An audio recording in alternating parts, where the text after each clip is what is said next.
Саламатсыздар ма балалар? Бүгінгі дүниетану пәнінен тарауымыз адам өмірінде табиғат жағдайының алатын орны. Мақсаты ірі табиғи нысандардың тау, жазық, көлдер мен өзендер шаруашылыққа маңызын анықтау.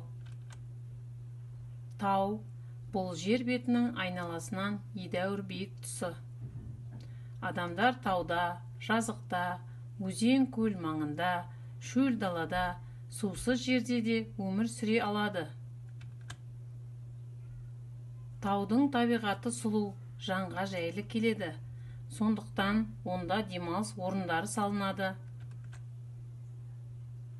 Бұл аймақта адамдар ертеден егін шаруашылығымен айналысқан.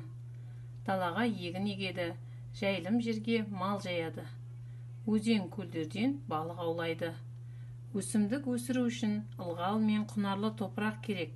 Мұндай табиғат жағдайы Қазақстанның солтүстігінде, оңтүстігі мен оңтүстік шығысында бар. Қазақстан таулары. Іле Алатауының ең биік жері Талғар шыңы.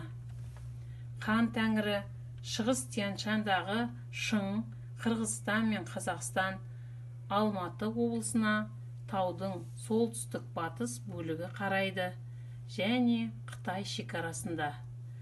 Батыс Тянь-Шань орталық Азиядағы тау жүйесі. Тянь-Шаньның батыс бөлігі.